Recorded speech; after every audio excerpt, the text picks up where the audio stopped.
ಭಾಗ್ಯನಗರದಲ್ಲಿ ನಮಗೆಲ್ಲರಿಗೂ ದೊರೆತಿರುವಂತಹ ಮಹೋನ್ನತವಾದ ಭಾಗ್ಯ ನಮಗೆ ರಾಮದೇವರ ಸೇವೆಯನ್ನು ಮಾಡುವ ಭಾಗ್ಯ ಶ್ರೀಪಾದಂಗಳವರ ಅನುಗ್ರಹದಿಂದ. ಇದು ನಮಗೆ ಮುಂದಿನ ಕಾಲದಲ್ಲಿ ನಮ್ಮ ಮಕ್ಕಳು ಮೊಮ್ಮಕ್ಕಳು ಯಾರಾದರೂ ನಮಗೆ ನಿಮ್ಮ ಸುವರ್ಣ ದಿನಗಳು ಯಾವುದು ಅಂತ ಕೇಳಿದರೆ ಸಾಮಾನ್ಯವಾಗಿ ನಾವು ಶಾಲೆಯ ದಿನಗಳನ್ನು ಹೇಳ್ತೇವೆ ಅಥವಾ ಕಾಲೇಜಿನ ದಿನಗಳನ್ನು ಹೇಳ್ತೇವೆ. ಆದರೆ ನಾವೆಲ್ಲರೂ ಸಹ ಒಂದೇ ಒಂದು ಹೇಳಬಹುದು, ಈ ಸತ್ಯಾತ್ಮತೀರ್ಥರ ಯುಗದಲ್ಲಿ ಈ 30-52 ದಿನಗಳ ಸುವರ್ಣ ದಿನಗಳು ನಮಗೆ ದೊರಕಿದೆ ಅನ್ನುವುದನ್ನು ಎದೆಯ ತಟ್ಟಿ ಹೆಮ್ಮೆಯಿಂದ ನಮ್ಮ ಮೊಮ್ಮಕ್ಕಳಿಗೆ ಮೊಮ್ಮಕ್ಕಳಿಗೆ ಹೇಳಬಹುದು.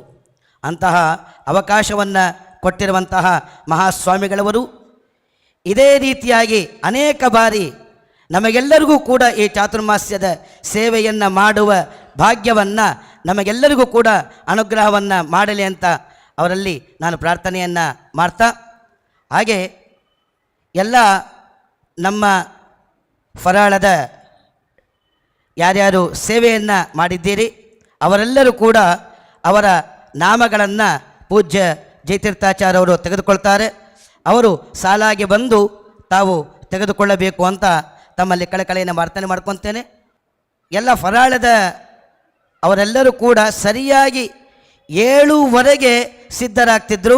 7 ಗಂಟೆಗೆ ಅಲ್ಲಿ ಫರಾಳ ಸಿದ್ಧವಾದರೆ 7:15 ಸಿದ್ಧವಾಗ್ತಾಯಿದ್ರು. ಆ ಫರಾಳ ಕೊಡಬೇಕು ಅಂತಿದ್ದಾಗ ಮಹಾಸ್ವಾಮಿಗಳವರ ಇಲ್ಲೂ ಕೂಡ ನಮಗೆ ಅನುಗ್ರಹವನ್ನು ಮಾಡಿದ್ದಾರೆ. ಒಂದೇ ಬಾರಿಗೆ ಎಲ್ಲರನ್ನೂ ಕೂಡ ಬಿಟ್ಟಿಲ್ಲ. ಪಾದಪೂಜೆ ಆಗಬೇಕು, ಮುದ್ರೆ ಆಗಬೇಕು, ಅವರು ಬರಬೇಕು.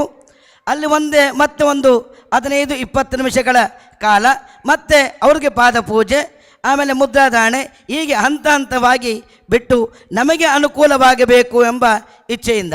ಯಾಕೆ ಅಂತಂದರೆ ಅಲ್ಲಿ ಎಂಜಲುಗೋಮ ಆಗಬೇಕು, ಅವರು ಕೂಡು ಹೇಳಬೇಕು, ಇನ್ನು ಪಾನೀಯಗಳನ್ನು ಎಲ್ಲ ಆಗಬೇಕು, ಗೋಮಯ ಅವೆಲ್ಲ ಆಗಬೇಕು. ಅದನ್ನೆಲ್ಲ ಅವರು ವಿಚಾರವನ್ನು ಮಾಡಿ ಹಂತ ಹಂತವನ್ನು ಕೊಟ್ಟು ಕಳಿಸಿ ನಮಗೆ ಅನುಕೂಲವಾಗುವಂತೆ ಮಾಡಿರುವಂಥ ಮಹಾಸ್ವಾಮಿಗಳವರಿಗೆ ನಾನು ಅನಂತಾನಂತ ನಮಸ್ಕಾರಗಳನ್ನು ತಿಳಿಸ್ತಾ ಈ 2 ಮಾತುಗಳನ್ನು ಮುಕ್ತಾಯ ಮಾಡ್ತೇನೆ.